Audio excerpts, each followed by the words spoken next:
So we're going to start by getting an environment set up for Java programming.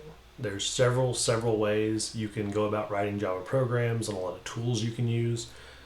I'm going to try to use a set of tools that I think is most comparable so that when you're writing Java applications on a computer, for a computer, it's going to most closely resemble what you would experience in writing FRC Java code. So the first thing we have to do is we have to actually install Java. So I'm going to go in and I want to install, and I'm going to say adopt open JDK. And the reason I'm going to use adopt open JDK is because I want to use OpenJDK 11, which you see here is marked as LTS. That means long-term support. I could go through Oracle to install Java 11, but that requires me to make an account with Oracle and go through several other steps. Whereas with Adopt OpenJDK, I can just say I want OpenJDK 11.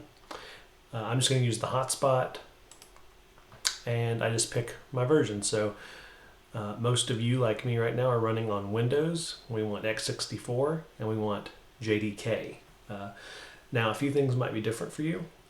One, I'm running on Windows right here because I know most people are going to have access to a Windows computer, so that's what I'm going to work with here. But if you have Mac OS or Linux, you would pick that.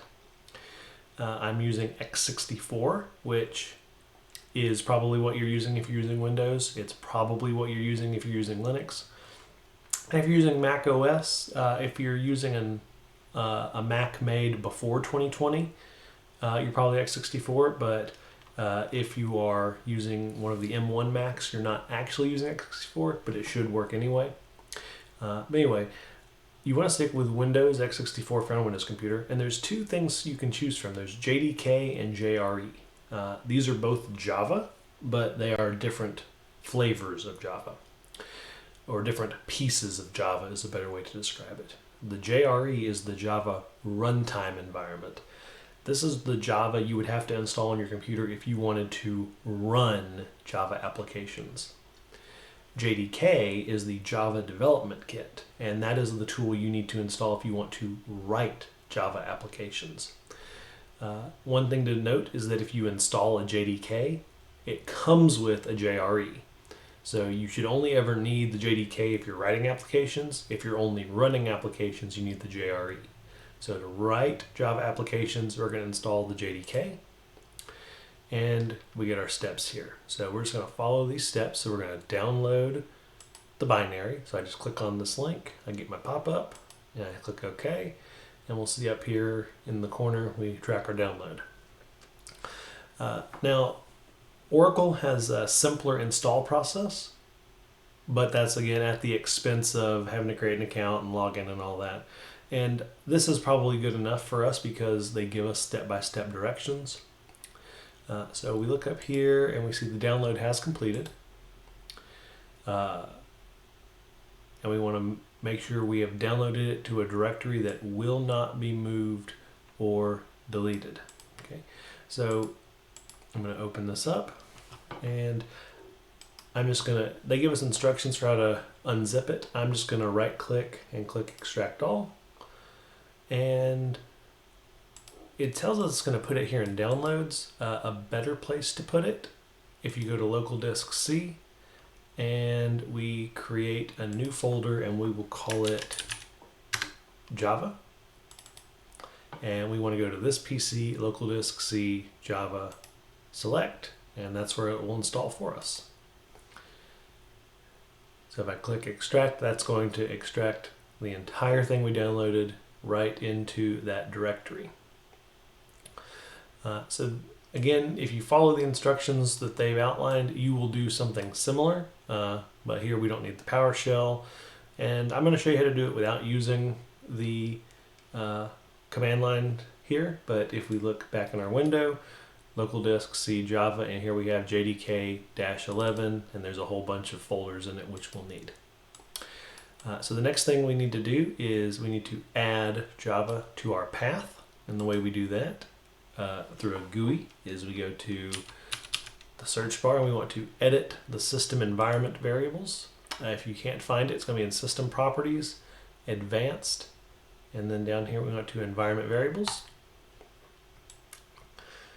And then I'm going to open up the folder, and we see here this C Java JDK 11.0.11 plus 9. I'm just going to copy that. I'm going to go to the path variable here. I'm just going to add that to my path. Now notice they've also got that bin directory in there, so I need to add /bin. Okay, so this is just saying me telling my computer, hey, I installed Java, this is where it lives. I'm going to click OK, I'll click OK, I'll click OK. Now the easiest way to test that this worked is to just open the command prompt, and you'll see something like this. And if you just type Java space -version, you'll get some output. And this is all the information about our Java installation, which means that we installed Java correctly. So that's one step down. That means we now have Java on our computer. The next thing we're going to install is called Gradle. And let's talk about what Gradle is for a minute. So when you're writing Java programs, you can write a single file and you can build that file and run it on a computer, no problem. But if you start having a project with more and more files, the process gets more and more complex and more complicated. So much so that it's not really manageable for you to kind of build this project on your own. And what we mean by that is when you write code, you're writing code that a human can understand. In order to turn that code into something a computer can understand, it has to be built or compiled or interpreted. Something that makes the jump from this is human readable code to this is computer readable code. Java does that by turning your human Java code into what's called Java bytecode. And again, you can do this file by file, but there are tools out there, build tools, that make the process much simpler for you. The two most common tools for Java that I'm aware of are Maven and Gradle. Gradle is commonly used in Android projects as well. Maven is used pretty commonly as well too. They're both super common, and you will run into both if you pursue a career in Java programming. We're going to go with Gradle because that is the tool currently that FRC uses in its projects. And so since we'll be working with Gradle there, we're going to work with Gradle here. And they're going to give us our prerequisites. Make sure you have Java installed, and they require Java 8 or higher. We have Java 11, so we're good. We're not installing with a package manager. We're just going to install manually. So we're going to download the latest Gradle distribution. And the latest version is 7.0, came out on April 9th. And we're just going to download binary only. We're going to save the file, and that's going to download. I'm going to take us back to this page so that we have it downloaded. So we have to unpack the distribution. So we're going to follow our Microsoft users instructions here. I'm going to pull this over so we can see it. So we need to create a new directory in the C drive. So just like we made that Java folder there, we're going to create a new folder here called Gradle. Okay, so we have that. I'm going to open another command prompt, or another file explorer, I should say, which is what they're telling us to do here. So I'm going to open a new file explorer. I need to go to wherever I downloaded Gradle. So I downloaded that into my downloads, and I'm going to double click the zip archive, and I'm going to drag this content folder into my new Gradle folder. So I'm just going to grab that and put it there, and we'll see it extract here. This will take just a little while before it finishes, and this is similar to what we did with Java. So this is us actually putting Gradle on the computer. But now we have to go through another step, just like we did with Java. We have to configure the system environment.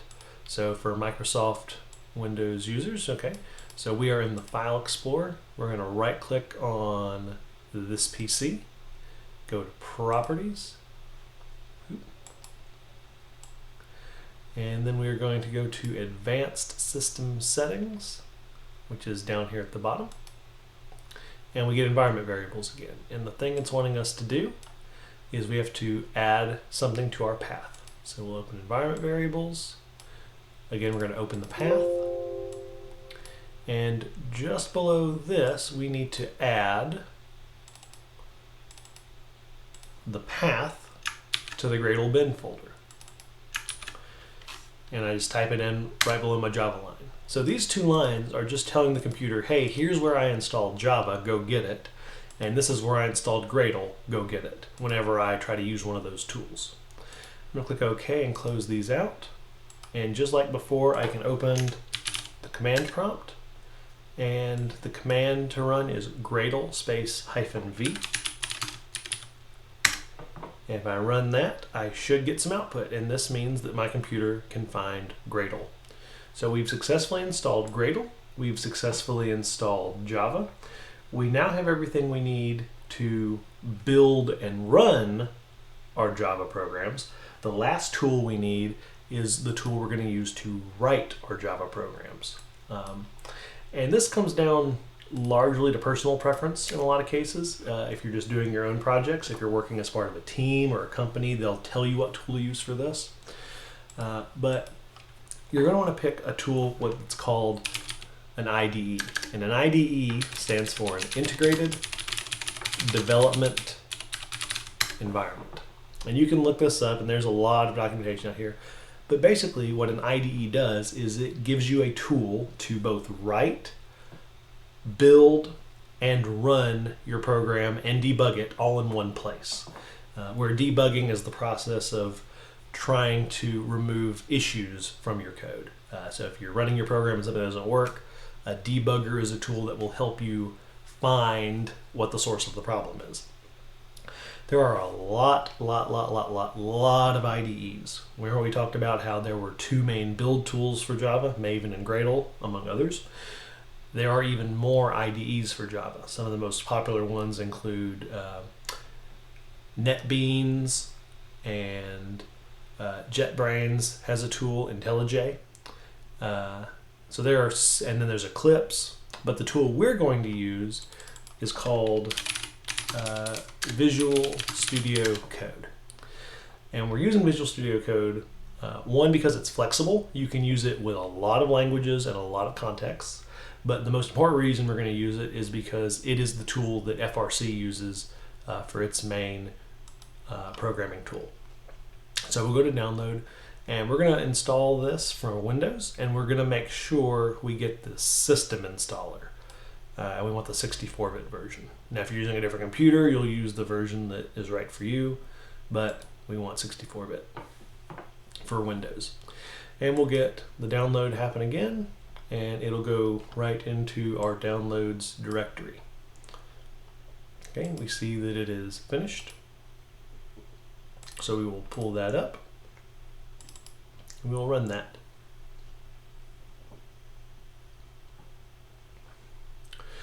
You might get a pop-up requiring security permissions, which is what happened on my screen.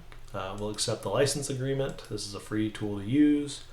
That's going to install it for us. It's a little bit simpler than our other tools we've installed. It'll create the icons for us. Now, these are optional tasks. I prefer to add these options because I use Visual Studio Code for everything. I use it to write code. I use it to edit documents. They're just little text documents. If there's just something I want to quickly play with and test out, I'm going to use Visual Studio Code. It is my go-to tool for everything. So I enable as many of these options as I can, but you don't have to. And we just click install, and it's going to unpack. So one of the nice things about Visual Studio Code is that out of the box, it's very bare bones. It doesn't have much to it, but it is very extensible. You can install an extension for just about anything you can think of. For example, you can install extensions for Java, which we will do. Okay, so we have finished installing Visual Studio Code. So we will click Finish, and it will launch for us. Now, you can customize what you see here, and we'll talk about that. Now, the first time you install, anytime you install an update, they'll give you release notes, which tells you kind of what has been updated since the last version. And it's all nice here. For example, in this version I've installed, they've just added VS Code for the Raspberry Pi, which means you can install Visual Studio Code on a Raspberry Pi. So now that we have Visual Studio Code, it gives you your list of commands here. For example, you can show all your commands. You can open a file, open a folder, open recent. You can make a new file. And I can say this is a file. I can save it. By default, it'll save it as a text document, or I can just close it and say don't save. So it's a great text editor if you just want to edit files. But with the extensions, we can also do some Java programming.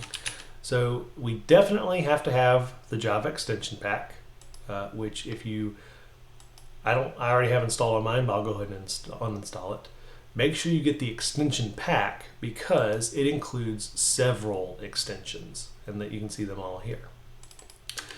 So some other extensions I have installed that you might want. Bracket Pair Colorizer 2 is a great tool because if you have brackets, like you see these here, and I'll just save this file as a test file for us. If I have parentheses, looks like I need to uninstall and reinstall my colorizer. So we'll just uninstall it, install, and go back here. Looks like I might need to reload Visual Studio Code. So let me close out and reopen. To pull it up again, you can just type in code. And this is happening on my machine because I had this installed before and uninstalled it to walk you through the process. So I'm going to Control O and try to open that test file I made. There we go. So you can see that Bracket Pair Colorizer will color a bracket to match the one that matches it. It works with parentheses and curly braces and square brackets. I don't believe it works with the greater than less than angle brackets, but it works with your other sets of braces and brackets. So I will go back over to our extensions. So you don't have to have that one, but it is a good one to have. Another good one to have is the Live Share pack. So Live Share has an extension pack. Make sure you install that one if you get it. This makes it so that you can program with somebody else on their computer remotely, kind of like Google Docs for programming. So it's a pretty handy one to have if you plan on working with people who you can't always meet with. Looking through my list, there's not a whole lot else I would say you are kind of must-haves. I do like the VS Code icons because when you open up a folder, you can see all these little icons and they're very nicely formatted and it's pretty handy. But again, it's kind of a visual thing that you don't need. It's just nice to have. The last thing you can do in Visual Studio Code is set a theme. So I'm going to press Control-Shift-P, which opens the command palette. And there's a color theme here. And by default, a lot of these themes are already installed. They have a light theme, which is very, very bright. The default here is, we also have solarized light. There's the high contrast, which is already installed. The default that it starts with is this, let's see if we can find it. It is the dark plus default dark, looks like this. I installed Cyberpunk, which is a theme pack, and you can find a whole bunch of theme packs in the marketplace. And so my preferred color theme is this Umbra protocol for Cyberpunk. I just like the color scheme. But once you do all that, you now have all the tools in place to write, build, and run Java programs. So this video is all about getting you set up. In the next one, you will actually start a project and kind of see how those develop.